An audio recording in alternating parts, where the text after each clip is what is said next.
मेरा नाम अंकिता है। आज मैं बहुत खुश थी क्योंकि लड़के वाले मुझे देखने के लिए आ रहे थे। मेरा पहली बार रिश्ता आया था और खुद लड़के के माता पिता ने मुझे अपने बेटे के लिए पसंद किया था और अब वो लोग अपने बेटे के साथ हमारे घर आ रहे थे मुझसे मिलने के लिए और मेरे माता पिता से हम दोनों के रिश्ते की बात करने के लिए।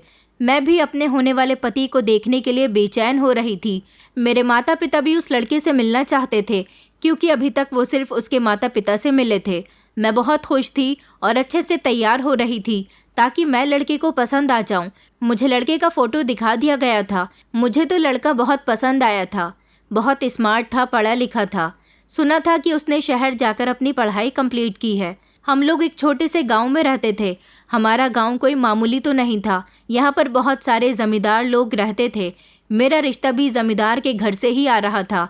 मैं बहुत घबरा रही थी कि ना जाने क्या होगा क्योंकि ऐसी फीलिंग लड़कियों को पहली बार आती है जब उसके ससुराल वाले उसे देखने के लिए आते हैं। वो डरी डरी होती है, उसकी धड़कनें उसके काबू में नहीं होती। मेहमान हमारे घर पर आ चुके थे और मुझे चाय की ट्रे लेकर कमरे में बुलाया गया था। मैं जब गई तो देखा कि सामने ही अपने माता पिता के बीच में लड़का बैठा हुआ था जो मुझे बड़ी ही अनजान और चोरी छुपी नज़रों से देख रहा था। मैं भी उसको चुपके चुपके देख रही थी मगर ना जाने क्यों आसपास बैठे हुए लोगों की मौजूदगी होते हुए मुझे बहुत शर्म आ रही थी। मेरे नंदोई भी मुझे देखने के लिए आए थे और फिर दोनों परिवारों की मर्जी के साथ ये रिश्ता तय हो गया था। जल्द ही मेरी शादी नीतीश के साथ होने जा रही थी। मैं बहुत खुश थी।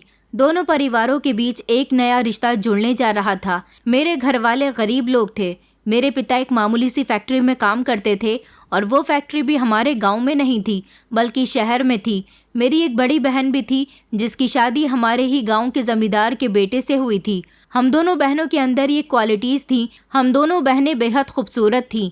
यही वजह थी कि मेरी बड़ी बहन का रिश्ता भी जल्दी ही जमींदार के बेटे के साथ हो गया था और वो उस घर में ऐश से रह रही थी। जबकि मेरी दीदी के पति शहर के वकील की डिग्री पास करके आए थे। वो वकील थे और अच्छा खासा पैसा कमाते थे। उनके पास गांव की ढेर सारी ज़मीनें भी थीं। जिस लड़के के साथ मेरी शादी होने जा रही थी वो लोग भी बस ठीक ठाक थे मगर मेरे पति का काम गांव में ही था। मेरी दीदी अपनी ससुराल में बहुत अच्छी रहती थी। उन दोनों पति पत्नी के बीच में भी अच्छी अंडरस्टैंडिंग थी। मेरे घर वाले यही चाहते थे कि उनको मेरे लिए भी पति बिल्कुल मेरी दीदी के पति जैसा ही मिले। हम दोनों बहनों की खूबसूरती की वजह से ही लोग हमें आसानी से पसंद कर लिया करते थे और मेरा रिश्ता भी इन लोगों के यहाँ मेरी खूबसूरती देखकर ही हो रहा था। लड़के वालों को मेरे माता पिता से उनकी बेटी के अलावा कुछ भी नहीं चाहिए था क्योंकि मैं उन्हें बहुत ज़्यादा पसंद आई थी और वो मुझे ही अपने घर की बहू बनाना चाहते थे। फिलहाल दोनों परिवारों की खुशियाँ बेकरार थीं। दोनों परिवार बहुत खुश थे। अब हमें सिर्फ और सिर्फ अपनी शादी का दिन आने का इंतज़ार था और फिर 2 महीने के इंतज़ार के बाद मेरी शादी का दिन भी आ गया था। हमारे यहाँ गांव में बड़ी बड़ी जगह में पंडाल बांधकर बारात के बैठने की व्यवस्था, दुल्हन का कमरा, मेहमानों के बैठने की व्यवस्था और मेहमानों को खाना खिलाने के लिए अलग अलग तरह के पंडाल कई कई जगह बांध दिए जाते थे और बिल्कुल बीच में मंडप बनाया जाता था जहाँ पर पति पत्नी अपनी शादीशुदा जिंदगी को शुरू करने के संकल्प ले सकें। मैं बहुत खुश थी क्योंकि मेरी शादी होने वाली थी और मैं अब इस घर की बेटी होने के बजाय किसी दूसरे घर की बहू बनने जा रही थी। सारे मेहमान आ चुके थे। मेरे घर के सारे लोग किसी न किसी काम में लगे हुए थे। वो चाहते थे कि बारात को किसी तरह से कोई दिक्कत न हो। जबकि मैं अपने पंडाल में बैठी अपने मायके की तरफ के गहने पहन रही थी जो मेरी माँ ने मेरे लिए संभाल कर रखे थे ताकि वो अपनी बेटी की शादी वाले दिन ये गहने उसे दे सकें। अभी मैंने दुपट्टा नहीं पहना था क्योंकि अभी शादी का मुहूर्त होने में समय था। जब मुझे लड़कियां बुलाने आती तभी मुझे बाहर जाना था। मैं बड़ी आराम से तैयार हो रही थी और शीशे में बार बार खुद को निहार रही थी जब अचानक मुझे किसी अजीब से शोर की आवाज़ आई। मैंने जैसे ही पीछे पलटकर देखा तो ये देखकर मैं दंग रह गई थी कि 2 अनजान लोग मेरे पंडाल में घुस आए थे। ये लोग कौन थे? मैं इन्हें नहीं जानती थी मगर जैसे ही मैं इनको देखकर चीखने वाली थी तभी एक आदमी ने मेरा मुंह दबोच लिया और मुझे चीखने का भी मौका न दिया। वो लोग चोर थे और अपने बैग में कहीं से चोरी करके बहुत सारा सामान लाए थे। जब उन्होंने मुझे भी गहने पहने हुए देखा तो उन्होंने मेरे भी गहने उतार कर अपने बैग में रख लिए थे। मेरे माता पिता की जमा पूंजी तो यही गहने थे। इसके अलावा वो मुझे दहेज में कुछ भी नहीं दे रहे थे। मैं हिलने की और चीखने चिल्लाने की बहुत कोशिश कर रही थी, मगर उस चोर ने मुझे बड़ी मजबूती के साथ पकड़ा हुआ था और मेरे मुंह पर भी हाथ रखा हुआ था। वो लोग कहीं से चोरी का सामान लेकर आए थे और मेरे इस पंडाल में घुसकर उन्हें मौका मिल गया था कि वो यहाँ से भी चोरी कर सकें। जब एक चोर ने देखा कि मैं बहुत खूबसूरत हूँ, मेरे तन पर तो दुपट्टा भी नहीं था, मुझे बहुत शर्मिंदगी महसूस करनी पड़ रही थी। ये लोग मुझे छोड़ ही नहीं रहे थे। जब एक चोर मेरे करीब आया और धीरे धीरे मेरी इज्जत के साथ खेलने की कोशिश करने लगा, तभी मैंने देखा था कि पंडाल के अंदर मेरे जीजा जी आ गए। उनको देखकर चोरों ने भागना ही ठीक समझा था। उन लोगों ने जल्दी से मुझे छोड़ दिया और वो खुद जिस रास्ते से आए थे उसी रास्ते को वापस भी लौट गए थे। मैं बुरी तरह से रो रही थी। मेरी कुछ समझ नहीं आ रहा था कि मैं क्या करूं। जीजू ने उन लोगों को पकड़ने की बहुत कोशिश करी थी, मगर वो उनके हाथ नहीं आए। जीजू ने जब देखा कि मैं बहुत बुरी हालत में हूँ तो वो मेरा हाथ पकड़कर मुझे बिस्तर तक बिठाने के लिए जा रहे थे। जीजा जी ने दूर पड़ा हुआ मेरा दुपट्टा उठाया और मुझे उड़ाने लगे। मैं जीजा जी से रो रो कर कहने लगी कि जीजा जी, आपको नहीं पता, वो लोग सारे गहने ले गए, अब मेरी शादी कैसे होगी। मम्मी पापा को ये बात पता चल गई तो वो लोग बहुत परेशान हो जाएंगे। आखिर उन्होंने कितनी मेहनत से ये गहने मेरे लिए संभाल कर रखे थे। मैं बिलख बिलख कर रो रही थी। जब जीजा जी कहने लगे कि तुम परेशान मत हो और आज तुम्हारी शादी का दिन है, रोना बंद करो, तुम्हारी शादी होने वाली है। किसी ने तुम्हें इस हालत में देख लिया तो क्या समझेगा। तुम तसल्ली रखो, बेफिक्र रहो, कोई मुसीबत नहीं आएगी। इतने में ही मेरी दीदी फूलों की थाली लेकर मेरे कमरे में आ गई थी और कहने लगी कि आप यहाँ पर क्या कर रहे हो, बाहर चलो, बाहर बारात आ गई है, उसका स्वागत भी तो करना है। दीदी ने जब मुझे रोते हुए देखा तो वो हैरान रह गई थी और मेरे करीब आई और जीजा जी की तरफ देखते हुए कहने लगी कि इसे क्या हुआ है, ये क्यों इतना रो रही है। मैं तो बस रोई जा रही थी। मैं इस स्थिति में नहीं थी कि उन्हें कुछ भी बता सकूं।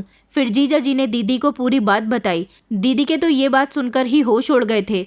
दीदी ने कहा, उन लोगों ने तुम्हें कुछ किया तो नहीं ना। मैंने कहा कि नहीं, इससे पहले ही जीजा जी यहाँ पर आ गए, इसलिए वो लोग मेरा कुछ नहीं बिगाड़ सके, मगर वो लोग मेरे सारे गहने ले गए। अब क्या होगा। माँ और पिताजी ये गहने मुझे शादी में देने वाले थे। अब तो उनकी सब लोगों के सामने बहुत बेइज्जती होगी। सब लोग यही कहेंगे कि बेटी को खाली हाथ विदा किया है। दीदी कहने लगी कि तुम फिक्र मत करो, हम अपने गहने तुम्हें दे देंगे। मैं उनको फटी फटी नज़रों से देखने लगी। जब जीजा जी ने भी मुझे देखकर कहा कि हाँ, तुम्हारी दीदी ठीक कह रही हैं। जीजा जी ने जल्दी से अपने गले में पहनी हुई सोने की चेन और उंगली में पहनी हुई सोने की अंगूठियां उतारकर मुझे दे दी और पहनने के लिए कहा, जबकि दीदी ने भी अपने सारे गहने उतारकर मुझे पहना दिए और कहने लगी कि ये भी उतने ही गहने हैं जितने तुम अपनी ससुराल को ले जाने वाली थी। मैंने दीदी से कहा, मगर आप ये सब कुछ क्यों कर रही हो। दीदी कहने लगी कि कोई बात नहीं, मेरे पास और आ जाएंगे, मगर इस समय हमारे माता पिता की इज्जत का सवाल है। मैं दीदी से लिपटकर रोने लगी थी। न जाने ये क्या अनर्थ हो गया था। मैं जितनी खुश थी उतनी ही मेरी खुशी को नज़र लग गई थी। अब मुझे दुल्हन बनाकर मंडप में ले जाया गया था, क्योंकि मुहूर्त निकला जा रहा था और फिर सारी रस्में होने के बाद मेरी शादी हो गई थी। इस हादसे से मैं अभी भी बहुत डरी हुई थी, इसलिए इस शादी को लेकर मेरी जितनी भी खुशी थी वो सब खत्म हो चुकी थी। मुझे बार बार अपने पेरेंट्स को देखकर रोना आ रहा था और मेरा दिमाग यही सोचने पर मजबूर हो रहा था कि दीदी और जीजा जी ने अगर मेरी मदद ना की होती तो आज मेरे माता पिता की भरी महफिल में कितनी बेइज्जती हो रही होती। शादी की सारी रस्में संपन्न हो गई थी। जब मैं दुल्हन बनकर अपने पति के साथ बैठी हुई थी और सब लोग हम दोनों पति पत्नी को आशीर्वाद दे रहे थे, तब मेरी नंद मेरे बराबर में बैठ गई थी और बार बार मेरे गहनों को छू छू कर देख रही थी। हर एक चीज़ को नज़र भरकर देख रही थी और सबका वज़न भी नाप रही थी और जेवर की बहुत तारीफ कर रही थी। कह रही थी कि भाभी, आपके पिता ने तो गरीब मजदूर होते हुए भी आपको काफ़ी गहने दे दिए। मैं तो उनकी किसी बात पर कुछ बोल ही नहीं रही थी। और फिर जल्दी जल्दी सारी रस्में ख़त्म होने के बाद मुझे मेरे पति के साथ विदा कर दिया गया था।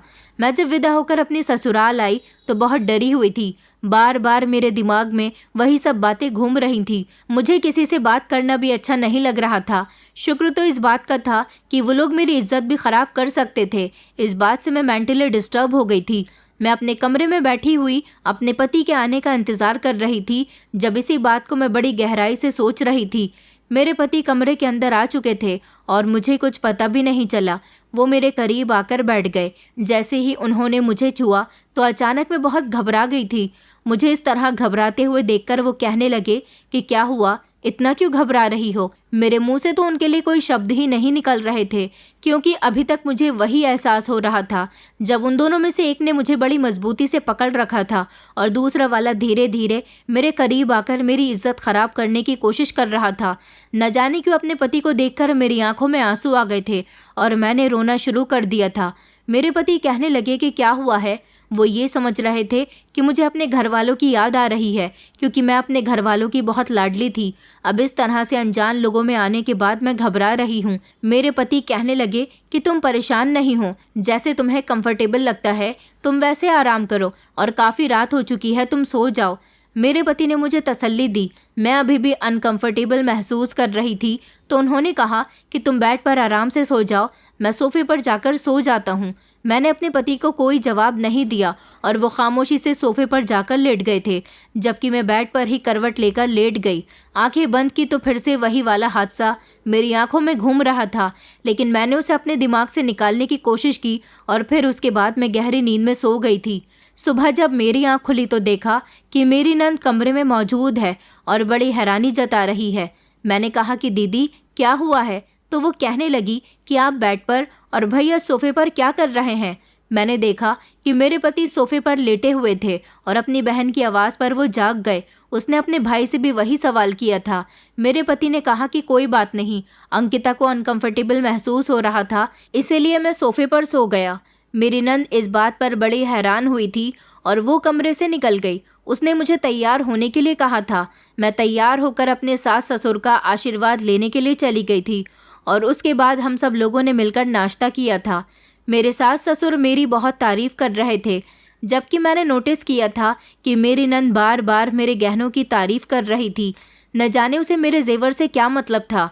शादी वाले दिन से ही उसकी नज़र मेरे गहनों पर थी। नाश्ता करने के बाद मेरे नंदोई ने नीतीश से कहा कि आओ साले साहब, मुझे आपसे कुछ इम्पॉर्टेंट बात करनी है। वो मेरे पति को अपने साथ ले गए थे, जबकि मुझे मेरी नंद कमरे में लेकर आ गई थी और बार बार मुझसे यही पूछ रही थी कि क्या रात तुम दोनों पति पत्नी के बीच कुछ नहीं हुआ। मैंने उससे कहा कि नहीं, ऐसी कोई बात नहीं है। तो वो कहने लगी कि मुझे तो कुछ गड़बड़ ही लगती है, आखिर भैया के सोफे पर सोने का क्या मतलब बनता है। मैं उसकी इस बात पर खामोश रही थी, उसे मैंने कोई जवाब नहीं दिया था। तभी मेरे पति गुस्से से आग बबूला होते हुए कमरे के अंदर आए। उनके साथ मेरे नंदोई भी थे। नीतीश कहने लगे कि अंकिता, क्या जो मैं सुन रहा हूँ वो सही है। मैं तो उनकी बात सुनकर घबरा गई और कहने लगी कि मैं आपका मतलब नहीं समझी, आपने क्या सुना है। तो उन्होंने कहा कि तुम पवित्र नहीं हो, तुम अपनी पवित्रता शादी से पहले ही खो चुकी हो। ये बात सुनकर तो मेरे पैरों तले से ज़मीन निकल गई थी। मैंने कहा, ये आप क्या कह रहे हैं? नहीं, ऐसा कुछ भी नहीं है। तभी मेरे नंदोई ने कहा, तो फिर सुबह हमारे साले साहब सोफे पर क्यों सो रहे थे? सारी रात तुमने अपने पति को अपने पास क्यों नहीं सोने दिया? मैंने कहा, ये तो खुद सोफे की तरफ चले गए थे। मेरी इस बात पर मेरे पति ने कहा, हाँ तो तुम मुझसे घबरा ही इतना रही थी। भला कोई लड़की शादी की पहली रात इतना भी घबराती है क्या? तुम्हारी घबराहट देखकर मुझे यही लगा कि तुम अभी डर रही हो। मैंने सोचा कि मुझे तुम्हें अभी थोड़ा वक्त देना चाहिए, मगर जो मुझे मेरे जीजा जी ने बताया है, ये सब सुनकर तो मुझे पक्का यकीन हो गया कि तुम्हारे जीजा के साथ शादी से पहले अफेयर था। और कल रात भी जीजा जी ने खुद अपनी आंखों से तुम्हारे जीजा को और तुम्हें एक साथ एक दूसरे के हाथों में हाथ डाले हुए देखा था। यहाँ तक कि वो तुम्हें अपने हाथ से तुम्हारा दुपट्टा भी पहना रहे थे। मैं इस बात का क्या मतलब समझूं? तुम्हारी अपवित्रता खुलकर मेरे सामने ना आ जाए, इसलिए तुमने रात को मेरे सामने रोने का नाटक किया ताकि मैं डर जाऊं और सारी रात तुम्हें कुछ ना कर सकूं। ये तो अच्छा हुआ कि जीजा जी ने मुझे वक्त पर ही सब कुछ बता दिया। मैंने अपने पति से कहा कि ऐसा कुछ भी नहीं है, आपके जीजा जी ने जो देखा है वो सब गलत है। मेरे पति मेरे करीब आए, उन्होंने मेरा बाजू जोर से दबोच लिया और फिर कहने लगे, तो फिर रात जो तुम नौटंकी कर रही थी वो क्या थी? अब मैं अपने पति को क्या बताती कि मैं किस वजह से परेशान थी। मेरी नंद भी इस बात को लगातार बढ़ावा दे रही थी। अपने भाई से कह रही थी कि भैया तुम इसके साथ बिल्कुल ठीक कर रहे हो, जैसा इसने कल रात आपके साथ किया। ऐसा तो हमारे ख़ानदान में दूर दूर तक भी किसी ने नहीं किया। इसका मतलब यही बनता है कि ये पवित्र नहीं है, और यही बात छुपाने के लिए इसका शादी से पहले इसके जीजा से अफेयर रहा है, इसलिए ये सारे नाटक कर रही है। मैंने कहा, आप लोग मुझ पर गलत इल्ज़ाम लगा रहे हो। इतनी ही देर में शोर की आवाज़ सुनकर मेरे सास ससुर भी कमरे में आ गए थे और वो पूछने लगे कि आखिर क्या हुआ है। मैं जल्दी से अपनी सास को जाकर लिपट गई और उनसे रोते हुए कहने लगी कि देखिए ना मम्मी जी, ये लोग मुझ पर गलत इल्ज़ाम लगा रहे हैं। तभी मेरे नंदोई कहने लगे कि भाभी, हम आप पर गलत इल्ज़ाम नहीं लगा रहे, ये बात अभी साबित हो जाएगी कि आप पवित्र हो या फिर अपवित्र। मैं एक बाबा जी को जानता हूँ, वो यहाँ आकर सब कुछ पता लगा लेंगे। मेरे ससुर कहने लगे, अरे तुम लोग पागल हो गए हो क्या? अभी इस बेचारी को हमारे घर में आए हुए एक दिन भी नहीं हुआ और तुम लोगों ने इसका पीछा ले लिया। मेरे नंदोई ने मेरे ससुर से कहा, अरे ससुर जी, आपको नहीं पता कि आप जिसको बेचारी कह रहे हो वो बेचारी नहीं है। शादी से पहले इसका इसके जीजा के साथ संबंध रहा है। मैंने खुद कल रात इसे शादी के पंडाल में इसके जीजा के साथ देखा था। वो इसके साथ गलत गलत हरकतें कर रहा था, जबकि यही बात छुपाने के लिए इसने अपने पति को भी रात हाथ लगाने नहीं दिया, यहाँ तक कि आपके बेटे को सोफे पर सुलाया। ये बात सुनते ही मेरे सास ससुर ने अपने कानों पे हाथ लगा लिए और कहने लगे कि हे भगवान, हम कैसी लड़की को अपने घर की बहू बनाकर ले आए। मैं उन लोगों से भी यही कह रही थी कि आप लोग मेरी बात को समझ नहीं रहे हैं, मगर कोई भी मेरी बात सुनने के लिए तैयार नहीं था। मेरी नंद थी कि बार बार सबके बीच में बोलकर यही कह रही थी कि ये लड़की ही गलत है। अपनी गलती छुपाने के लिए इंसान यही कहता है कि मैंने कुछ नहीं किया। मेरे पति ने अपने जीजा से कहा, तो फिर जीजा जी, आपको ये बात साबित करनी ही होगी कि ये पवित्र है या अपवित्र। उसके लिए आप बाबा जी को यहाँ बुला ही लो, क्योंकि अगर ये अपवित्र निकली तो मैं इसे धक्के मारकर घर से निकाल दूंगा। भला मैं ऐसी लड़की के साथ सारी जिंदगी नहीं गुजार सकता। मेरा रो रो कर बुरा हाल हो चुका था। मेरी इसमें क्या गलती थी जो मेरे साथ इतना बुरा हो रहा था? मैंने तो सोचा था कि मैं शादी के बाद बेहद खुश रहूंगी, मगर यहाँ तो मुझे एक पल का भी सुकून नहीं मिल रहा था। तो फिर मुझे खुशी कहाँ से नसीब हो सकती थी? 2 घंटे के बाद बाबा जी घर आ गए थे। ये बाबा कौन था? हम में से कोई इसे नहीं जानता था सिवाय मेरे नंदोई के। मेरा नंदोई ही इसे यहाँ पर लेकर आया था। उसने बाबा को सारी बात बताई थी। बाबा कहने लगा कि ठीक है, मैं अपने उपाय इस लड़की पर करता हूँ। अभी पता चल जाएगा कि ये लड़की पवित्र है या अपवित्र। बाबूजी ने मुझे अपने पास बिठाया। मेरी कुंडली मंगवाई गई। मेरे सर पर हाथ रखकर न जाने वो क्या मंत्र पढ़ते रहे थे, और फिर थोड़ी देर के बाद उन्होंने कहा कि ये लड़की तो अपवित्र है, जबकि इस लड़की का भाग्य अब आपके बेटे के साथ जुड़ चुका है और अब आपके बेटे की ज़िंदगी में भी कठिनाइयाँ आने वाली हैं। ये बात सुनकर सब लोग हैरान रह गए थे। मैंने कहा, बाबा जी, आप ये क्या कह रहे हैं? ऐसा कुछ भी नहीं है। तो बाबा कहने लगा कि ऐसा ही है लड़की, तुम्हारी अपवित्रता अब तुम्हारे पति के भाग्य में शामिल हो गई। अब तुम्हारे पति के ऊपर बहुत सारी कठिनाइयाँ आने वाली हैं, और ये कठिनाइयों का समय ज़्यादा दूर नहीं बल्कि करीब ही है। मेरी सास कहने लगी, तो फिर बाबा जी, इस चीज़ का उपाय क्या होगा? हमें उपाय बताओ। हम तो इस लड़की को यहाँ से ही निकाल देंगे। हम नहीं चाहते कि हमारे बेटे को कुछ हो। बाबा ने कहा कि अच्छा ठीक है, मैं उपाय कर दूंगा। इस लड़की को पूरे 2 दिन तक ना तो कोई अन्न देना है और ना ही जल का एक भी कतरा देना है। इसे अपनी अपवित्रता खत्म करने के लिए उपवास करना होगा। मैंने कहा, बाबा जी, आप ये क्या कह रहे हैं? मैं भूखी प्यासी रही तो मर जाऊंगी। तो बाबा कहने लगा कि अगर तुम भूखी प्यासी न रही तो तुम्हारा पति मर जाएगा। ये कहकर वो बाबा चला गया था, मगर मेरे ऊपर मुसीबत आ गई थी। मुझे ये लोग ना जाने कैसी कैसी बातें सुनाने लगे थे। मुझे अपने घर वालों की बहुत याद आ रही थी। मैं सोच रही थी कि मेरी शादी किस घर में हो गई है। मेरी ज़िंदगी में कितनी मुश्किलें आ गई हैं। रो रो कर मेरा बुरा हाल हो चुका था। शाम का समय होने वाला था। मुझे बहुत तेज़ भूख लग रही थी। मैं अपने कमरे में बंद थी। मेरी कुछ समझ में नहीं आ रहा था कि मैं क्या करूं। भूख से मेरा हाल बेहाल हो रहा था। तेज़ गर्मी होने की वजह से प्यास से गला सूख रहा था, मगर मेरी सास और मेरी नंद ने मुझे कुछ भी खाने नहीं दिया था। मेरा पति था कि कमरे में नहीं आ रहा था। मैं चाह रही थी कि मैं उससे बात करके उससे कहूं कि मुझे कुछ खाने को दे दो। ये बाबा झूठ बोल रहा है। मैं बंद कमरे में ही इधर उधर टहलने लगी, देखने लगी कि मुझे खाने का कुछ मिल जाए। अभी मैं कमरे की तलाशी ही ले रही थी कि मेरा पति ज़ोर ज़ोर से चिल्लाने लगा, न जाने वो क्यों इतना चिल्ला रहा था। मैं अंदर से ही कमरे का दरवाज़ा ज़ोर ज़ोर से बजा रही थी कि दरवाज़ा खोलो, आखिर नीतीश को क्या हुआ है। तभी मेरी नंद ने एक झटके से दरवाज़ा खोला और मेरे मुंह पर थप्पड़ मार दिया। मैं समझ नहीं पाई थी कि उसने ये क्यों किया, मगर जैसे ही मेरी नज़र अपने पति के जले हुए पैर की तरफ गई तो मेरे पैरों तले से ज़मीन निकल गई थी। मेरी सास अपना सीना पीट पीट कर रो रही थी और कह रही थी कि कैसी मुसीबत हम अपने घर में लेकर आए हैं। इसके आने से तो मेरे बेटे की ज़िंदगी ही ख़राब हो गई। उस पर परेशानियां आनी शुरू हो गईं। न जाने अब मेरे बेटे का क्या होगा। मेरा बेटा नहीं बच सकेगा। मैं अपने पति की तरफ गई, उनका पैर अपने हाथ में लेकर छूने की कोशिश कर रही थी। तभी मेरी सास ने मुझे धक्का दे दिया और कहने लगी कि मेरे बेटे को हाथ भी मत लगाना करमचली, तेरे ही कर्मों का फल मेरा बेटा भुगत रहा है।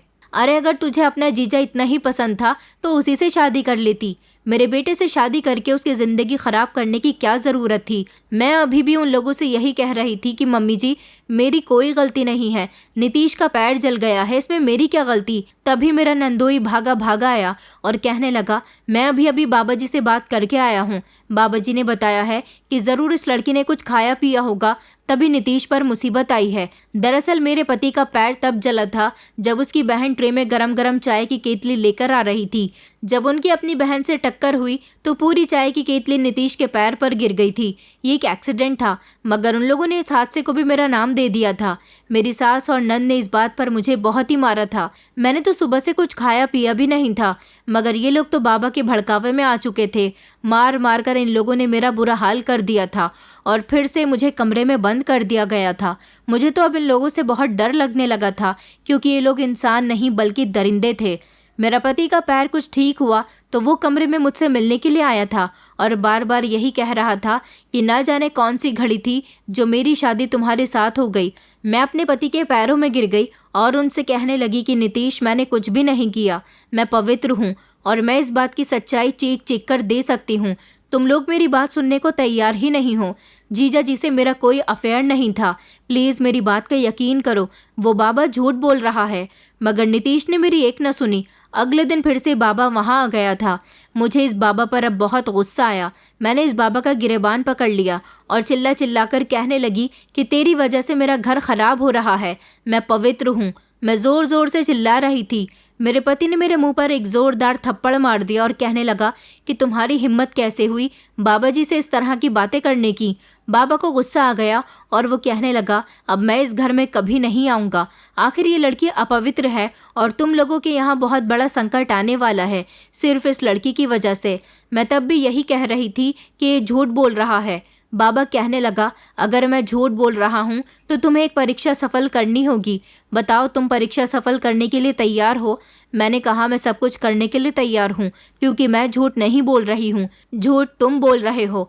तो वो बाबा कहने लगा कि अच्छा ठीक है, हमारी इस परीक्षा से सबको पता चल जाएगा कि तुम पवित्र हो या नहीं। बाबा के कहने पर मैंने उसकी परीक्षा सफल करने का डिसीजन तो ले लिया था, मगर मैं ये नहीं जानती थी कि आखिर वो मुझे कौन सी परीक्षा देने वाला था। मेरे होश तो तब उड़े थे जब मैंने देखा कि ज़मीन पर ढेर सारे जले हुए कोयले रखे हुए हैं, उनमें से गरम गरम चिंगारियां निकल रही थी और ठीक उसके सामने ही मेरा पति खड़ा हुआ था। बाबा कहने लगा कि तुम्हें इन दहकते हुए कोयलों पर चलकर अपने पति की तरफ जाना है। अगर तुम्हारे पैर जल गए तो इसका मतलब यही है कि तुम अपवित्र हो, और अगर तुम्हारे पैर नहीं जले तो तुम पवित्र हो। मैंने कहा ये तुम क्या कह रहे हो, ये आग है और आग से तो कोई भी इंसान जल सकता है। पवित्र हो या फिर अपवित्र हो ये कोई मायने नहीं रखता। ये तुम इन लोगों के दिमाग में किस तरह की बातें डाल रहे हो। बाबा कहने लगा कि तुम इस परीक्षा को सफल करने के लिए तैयार हो या नहीं, क्योंकि इस परीक्षा को सफल करने से ही तुम्हारी सारी सच्चाई के बारे में पता चलेगा।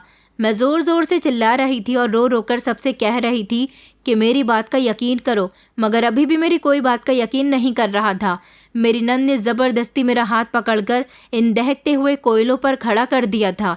मेरी एक ज़ोरदार चीख निकली थी क्योंकि मेरे पैर जलने लगे। मैं आगे नहीं बढ़ सकी।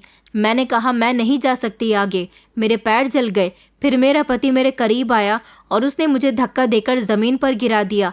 कहने लगा कि तेरे पैर तो जल गए हैं, इसका मतलब कि तू अपवित्र है, अब मैं तुझे नहीं छोड़ूंगा। ये कहते हुए मेरा पति मेरी तरफ को लपका था जब मुझे मेरे नंदोई ने थाम लिया और मेरे पति को समझाने की कोशिश की। मेरा पति चिल्ला चिल्ला कर कह रहा था, इसे अभी और इसी समय घर से निकाल दो, ये मेरी पत्नी बनने के लायक ही नहीं है, मैं इसके साथ नहीं रहूँगा, मैं जल्द ही इसे डिवोर्स दे दूँगा। मगर मेरे नंदोई ने उसे समझाया और कहने लगा कि अब हमें इसकी सच्चाई के बारे में पता चल गया तो क्यों ना हम लोग इसका फ़ायदा उठाएं। ये बात मेरे ससुराल वाले समझ नहीं पाए थे। उन्होंने कहा, ये अपने जीजा से प्यार करती है ना, तो फिर इसका जीजा इसकी खुशी की खातिर सब कुछ करने के लिए तैयार होगा और वो पहले इसका इस्तेमाल भी कर चुका है। तो हम इसे इसके जीजा के पास लेकर चलेंगे और उसे बताएंगे कि तुम्हारी वजह से तुम्हारी साली की ज़िंदगी ख़राब हो रही है। ये खुद इस बात को कहेगी कि इसका अफेयर इसके जीजा के साथ चल रहा है। इसका जीजा भी तो शादीशुदा है ना, अपना घर बचाने के लिए वो हमारी हर बात को मानने के लिए तैयार होगा। हम इसे मोहरा बनाकर उसका इस्तेमाल कर सकते हैं। वो तो बहुत अमीर है, हम लोग उसे भी ज़्यादा अमीर है। सुना है उसके पास गांव की ढेर सारी ज़मीनें हैं, तो क्यों ना हम उसकी थोड़ी सारी ज़मीनें अपने नाम करवा लें। ये कहकर मेरा नंदोई हंसने लगा था, जबकि मेरा पति भी उसका प्लान समझ गया था। मैंने कहा, तुम लोग बहुत गलत कर रहे हो, एक दिन तुम लोग बहुत पछताओगे। मेरे पति ने कहा, बताओ अंकिता, तुम ये काम करने के लिए तैयार हो या नहीं। मैंने कहा कि नहीं, मैं हरगिज़ ऐसा नहीं करूँगी। मेरे पति ने कहा, तो अभी और इसी समय इस घर से निकल जाओ और अपने बाप से जाकर कह देना कि तुम तलाक लेकर आ चुकी हो, या फिर मैं खुद तुम्हारे पिता को फ़ोन करके सारी सच्चाई बता दूंगा कि उनकी बेटी कैसी है, और उसके बाद तुम उनको सारे सवालों के जवाब देती रहना। ये बात सुनकर मैं अपने पति के पैरों में गिर गई थी। मैंने हाथ जोड़ लिए थे। मैंने कहा था कि प्लीज़ ऐसा मत करो, तुम्हें पता है कि मेरे पिता बीमार हैं, वो ये सदमा बर्दाश्त नहीं कर सकेंगे। मेरे पिता ने हम दोनों बेटियों को अच्छे संस्कार दिए हैं, जब उन्हें ये सब पता चलेगा तो वो क्या सोचेंगे। तो मेरा पति कहने लगा कि ये बात तो तुम्हें सोचनी चाहिए थी ना अपने जीजा से अफेयर चलाते समय। फिर से मैंने कहा था कि तुम लोग मेरी बात को समझ क्यों नहीं रहे हो। ऐसा कुछ भी नहीं है, प्लीज़ प्लीज़ मुझे छोड़ दो, मेरे साथ ऐसा मत करो। मेरे पति ने कहा कि ठीक है, हम तुम्हें छोड़ देंगे, कुछ नहीं कहेंगे। या तो तुम इस घर को छोड़कर जा सकती हो और हम तुम्हारे पिता को सब कुछ बता देंगे, या फिर तुम हमारे साथ अपनी बहन के घर चलो और जैसा हमने कहा है वैसा ही वहाँ जाकर कहो। अब मेरे पास कोई दूसरा रास्ता नहीं बचा था। इन लोगों के साथ अपनी बहन के घर जाने के अलावा मेरे पास कोई दूसरा रास्ता नहीं था। मैं बहुत रोई थी, बहुत तड़पी थी, मगर मेरी कोई सुनवाई नहीं हुई। मेरा पति मुझे अपने साथ लेकर मेरी बहन के घर चला गया था। मैंने देखा कि दरवाज़ा मेरे जीजा जी ने ही खोला था। वो लोग हम दोनों को देखकर बहुत खुश हुए थे, जबकि मेरे चेहरे का तो रंग उड़ा हुआ था। दीदी मुझे देखकर कहने लगी कि तुझे क्या हो गया है, तुझे देखकर लगता ही नहीं कि तू नई नवेली दुल्हन है, तू कितनी कमज़ोर हो गई है। अभी तो तेरी शादी को एक हफ्ता भी नहीं हुआ और तुझे देखकर ऐसा लग रहा है जैसे ना जाने कितने समय बाद देखा है। इतने में ही मेरे पति ने मेरी दीदी से कहा कि दीदी अब अपनी बहन का भी पीछा छोड़ दो, कुछ हमसे भी बात कर लो। उन्होंने उन्हें बैठने के लिए कहा तो मेरे पति कहने लगे कि हम यहाँ पर बैठने के लिए नहीं आए हैं, हमें जीजा जी से कुछ अकेले में बात करनी है। मेरी दीदी चौंक गई थी। उन्होंने कहा कि किस तरह की बात, जबकि जीजा जी भी यही सवाल कर रहे थे। तो मेरे पति कहने लगे कि बात यहाँ पर नहीं बल्कि हम लोग कमरे में जाकर करना चाहते हैं। जीजा जी इस बात के लिए तैयार हो गए और फिर वो मुझे और मेरे पति को कमरे में ले गए थे। मेरे पति ने कमरे का दरवाज़ा बंद कर दिया और फिर उनसे कहा कि मुझे सब कुछ पता चल गया है। शादी से पहले आपका मेरी पत्नी के साथ अफेयर रहा था। मैं खामोश खड़ी हुई थी, मैं कुछ नहीं कह रही थी, जबकि लगातार मेरी आंखों से आंसू निकल रहे थे। मेरे जीजा जी चौंकते हुए कहने लगे कि तुम ये कैसी बातें कर रहे हो नीतीश, ऐसा कुछ भी नहीं है। नीतीश ने कहा कि मुझे सब कुछ पता है, तुमने मेरी पत्नी का इस्तेमाल भी किया है, इसने मुझे सब कुछ बता दिया है और ये तुम्हारे सारे राज तुम्हारी पत्नी के सामने भी खोल सकती है। जीजा जी बार बार उससे कह रहे थे कि तुम मुझे गलत समझ रहे हो, अंकिता तो मेरी छोटी बहनों की तरह है, भला मैं ऐसा कैसे कर सकता हूँ। लेकिन नीतीश कह रहा था कि ऐसा खुद तुम्हारी साली ने बताया है और शादी वाले दिन भी मंडप में आने से पहले मेरे जीजा जी ने खुद तुम्हें मेरी पत्नी के साथ देखा था, जब तुम उसके हाथों में अपना हाथ दे रहे थे। अगर तुम्हें यकीन नहीं आता तो अपनी साली से पूछ सकते हो। जीजा जी ने मेरी तरफ देखा तो मेरी आंखों से निकलते हुए आंसू देखकर उनको गुस्सा आ गया। काफ़ी देर तक वो सोच विचार करते रहे और फिर नीतीश से कहने लगे, तो फिर तुम लोग क्या चाहते हो, नीतीश ने कहा, अगर तुम चाहते हो कि ये बात तुम्हारी पत्नी को ना पता चले तो फिर जैसा मैं कहूँ तुम वैसा ही करो। मुझे तुमसे गांव की वो ज़मीन चाहिए जो सबसे ज़्यादा कीमत की है। जीजा जी ने कहा, मगर वो ज़मीन तो बहुत कीमती है। मेरा पति कहने लगा, अब मेरी पत्नी की भी कोई कीमत नहीं रही जब तुमने उसे इस्तेमाल कर लिया, मगर फिर भी मैं तुम्हारी साली को अपने घर में जगह देने के लिए तैयार हूँ, लेकिन उसके लिए तुम्हें मेरी शर्त पूरी करनी होगी, वरना मैं पूरे गांव को चिल्ला चिल्ला कर ये बात बता दूंगा कि शादी से पहले तुम मेरी पत्नी को अपवित्र कर चुके हो। जीजा जी गहरी सोच में खड़े हुए थे और फिर उन्होंने नीतीश से कह दिया था कि मैं तुम्हें वो ज़मीन देने के लिए तैयार हूँ, मगर उसके कागजात अभी मेरे पास नहीं है। मैं कल वो कागजात तुम्हारे पास ले आऊँगा, बल्कि मेरे पास गांव की जितनी भी कीमती ज़मीनें हैं वो सब मैं तुम्हें देने के लिए तैयार हूँ। ये बात जब नीतीश ने सुनी तो उसके चेहरे पर एक शातिराना मुस्कुराहट आ गई थी, मगर जैसे ही जीजा जी ने कहा कि उसके लिए मेरी एक शर्त है, अगर तुम वो मानोगे तो मैं तुम्हें अपने गांव की सारी ही कीमती ज़मीनों के कागजात दे दूंगा, इसमें तुम्हारा ज़्यादा फ़ायदा होगा। नीतीश ने कहा कि कैसी शर्त? जीजा जी मेरी तरफ आए, उन्होंने मेरे कंधे पर हाथ रखा और कहने लगे कि अंकिता मुझे सच में शुरू से ही बहुत प्यारी रही है। मैं चाहता हूँ कि मैं एक बार फिर से अपनी पुरानी यादें ताज़ा करूँ। अभी तुम्हारी अंकिता के साथ नई नई शादी हुई है तो कमरे का माहौल भी अभी नया नया ही होगा, इसलिए मैं तुम्हारे घर जाकर अंकिता के साथ अपने यादगार पल बिताना चाहता हूँ, सिर्फ एक बार। कल मैं आ जाऊँगा प्रॉपर्टी के पेपर लेकर, मगर कल सारा दिन अंकिता के साथ उसके कमरे में गुजारूंगा। मैं जीजू की ऐसी बातें सुनकर दंग रह गई थी, क्योंकि मुझे अपने जीजू से ऐसी उम्मीद बिल्कुल भी नहीं थी। मेरे जीजू कितने घटिया निकले थे, वो भी नीतीश का साथ दे रहे थे। मैं और ज़्यादा रोने लगी थी जब नीतीश ने इस शर्त को मान लिया था और वो मुझे घर लेकर आ गए थे। सारी रात मुझे इसी टेंशन में नींद नहीं आई थी कि मैं इन मुश्किलों से निकल नहीं पा रही हूँ, बल्कि हर दिन एक नई मुश्किल में उलझती चली जा रही हूँ। मेरा मन तो कर रहा था कि मैं अपनी जान ले लूँ, मगर इस घर में तो मैं सुकून से मर भी नहीं सकती थी। सुबह हो चुकी थी। ठीक 10 बजे जीजा जी प्रॉपर्टी के पेपर लेकर घर आ गए थे। प्रॉपर्टी के पेपर्स देखकर मेरे ससुराल के सभी सदस्यों के चेहरे खिल गए थे। ये लगभग गांव की 6-7 जमीनों के कागजात थे। मेरे जीजा जी ने वो सब मेरे पति के हाथ में देने से पहले कहा था कि तुम्हें अपनी शर्त याद है ना? मेरे पति ने कहा कि हाँ हाँ मुझे याद है। तो जीजा जी कहने लगे कि फिर मेरी अंकिता को अच्छी तरह से तैयार किया जाए, जैसे कोई दुल्हन तैयार होती है। मेरी नंद कहने लगी कि हाँ हाँ आप ये पेपर दे दो, मैं अभी अंकिता को तैयार करती हूँ। वो मुझे लेकर कमरे में चली गई थी और मुझे तैयार करने के बाद वो कमरे से निकल रही थी। जीजा जी ने सारे कागजात मेरे पति और नंदोई के हवाले कर दिए थे। इतने वो लोग प्रॉपर्टी के कागजात चेक कर रहे थे। जब जीजा जी कमरे के अंदर आ गए, मैं दौड़ती हुई दरवाजे की तरफ आई थी और अपनी नंद से कहने लगी कि प्लीज़ मेरे साथ ऐसा मत करो, मगर मेरी नंद ज़बरदस्ती मुझे कमरे के अंदर जाने को कह रही थी। तभी मेरे जीजा जी ने मेरा हाथ पकड़ लिया और दूसरे हाथ से उन्होंने मेरी नंद का हाथ पकड़ लिया और पलक झपकते ही जीजा जी ने मुझे कमरे के बाहर की तरफ धकेल दिया और मेरी नंद को कमरे के अंदर की तरफ खींचकर जल्दी से कमरे का दरवाज़ा अंदर से बंद कर लिया। ये सब देखकर मैं हैरान रह गई थी। मेरी नंद जब कमरे के अंदर गई तो वो ज़ोर ज़ोर से चिल्ला रही थी। इसका मतलब ये था कि मेरे जीजा जी मेरी नंद के साथ। मैं धीरे धीरे चलती हुई घर के बाकी सदस्यों के पास गई। जब उन लोगों ने मुझे देखा तो वो कहने लगे कि तू यहाँ है तो फिर कमरे में कौन गया? मैंने कहा कि कमरे में दीदी गई है।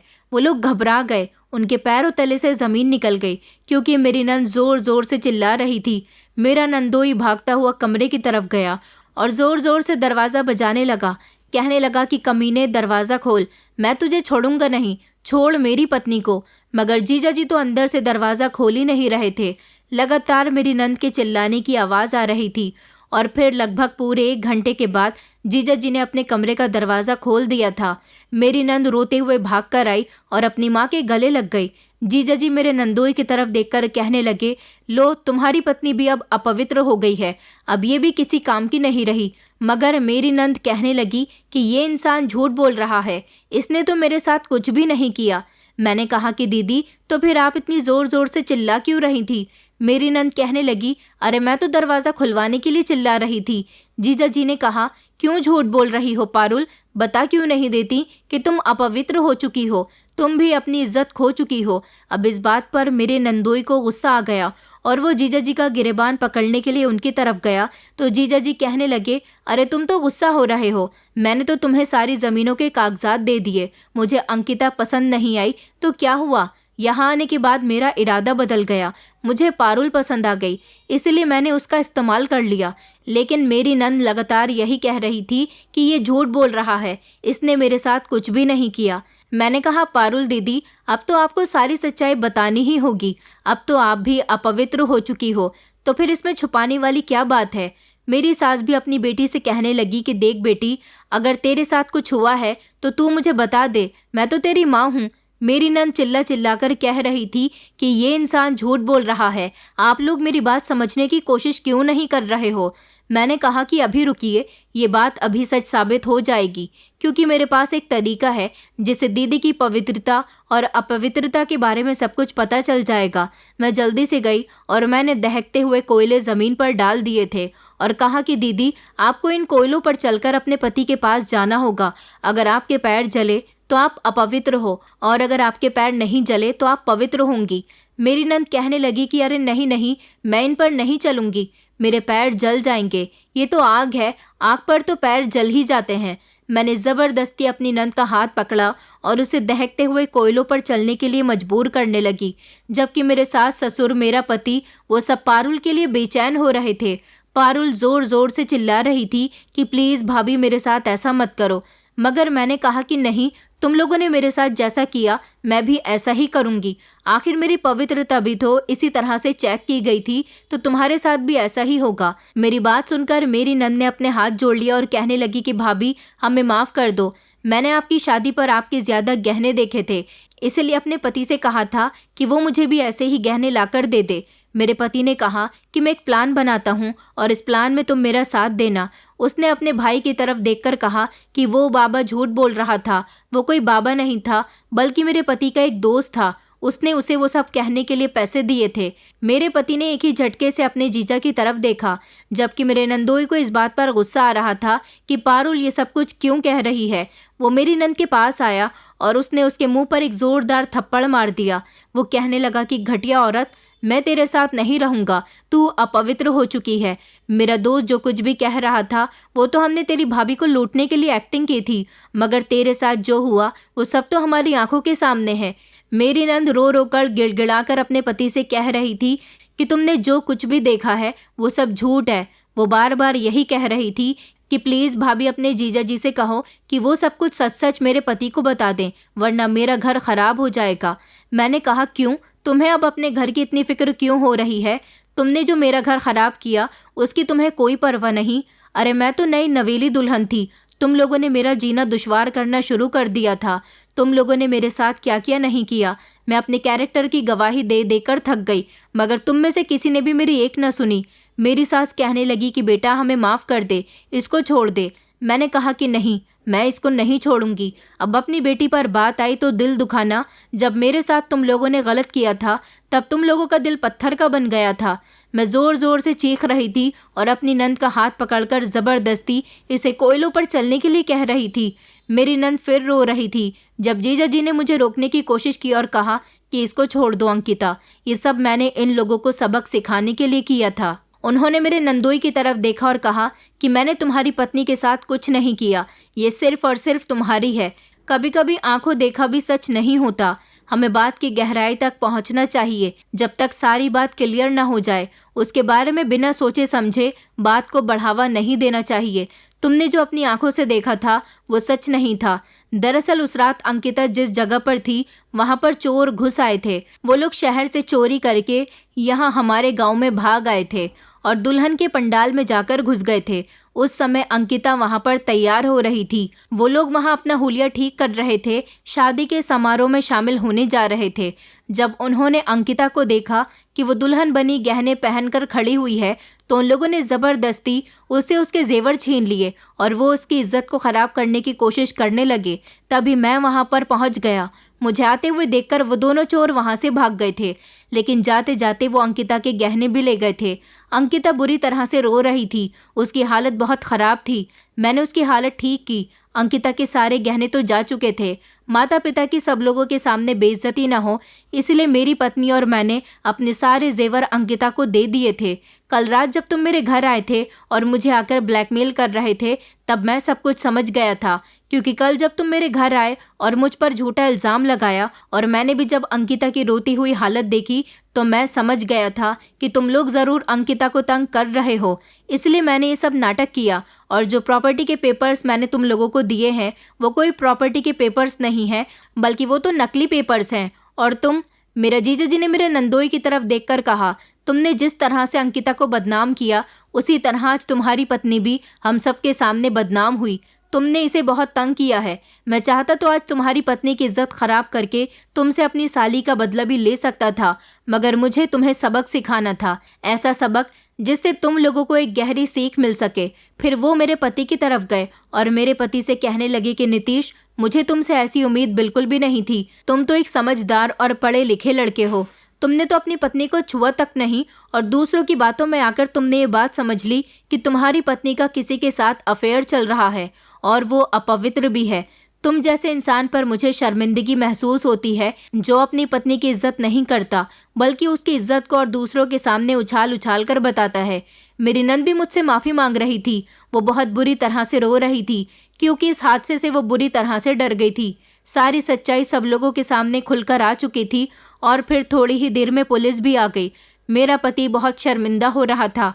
मेरा नंदोई ये बात अच्छी तरह से जानता था कि मेरे जीजा जी ने उस समय मुझे तसल्ली दी थी, बल्कि उन्होंने मेरे साथ कुछ गलत नहीं किया था, मगर वो लालच में आकर पैसे वसूलना चाहता था, इसलिए उसने ये सब कुछ किया था। पुलिस ने मेरे ससुराल वालों को अरेस्ट कर लिया था, क्योंकि मेरी दीदी ही पुलिस को लेकर आई थी। कभी भी हमें आंखों देखी बात पर विश्वास नहीं करना चाहिए। कुछ रिश्ते ऐसे होते हैं जो बहुत कच्ची डोर की तरह होते हैं, थोड़ा सा दबाव पड़ते ही टूट जाते हैं। इसलिए अपने रिश्तों को खुद संभालना सीखिए, अपने रिश्तों पर भरोसा करना सीखिए, बात की गहराई को समझने की कोशिश कीजिए। दूसरों की बातों में आने से पहले अपने बारे में सोचिए, क्योंकि जो इंसान आपको भड़का रहा है, ज़रूर उसको भी आपसे कोई ना कोई मतलब है, और फिर अपना मतलब निकालने के बाद वो इंसान आपको परेशान भी कर सकता है। और जब उस इंसान का मतलब पूरा हो जाता है, फिर वो आपसे किनारा करने लगता है, तब आपको एहसास होगा कि आपने अपने सगे रिश्तों पर भरोसा ना करके कितनी बड़ी गलती की है। दोस्तों, उम्मीद करती हूँ आपको हमारी कहानी पसंद आई होगी। कहानी पसंद आई है तो वीडियो को लाइक करें, चैनल पर नए हैं तो चैनल को सब्सक्राइब करें, और हाँ, नोटिफिकेशन बेल को ज़रूर दबाएं ताकि अगली अपडेट सबसे पहले आपको मिले।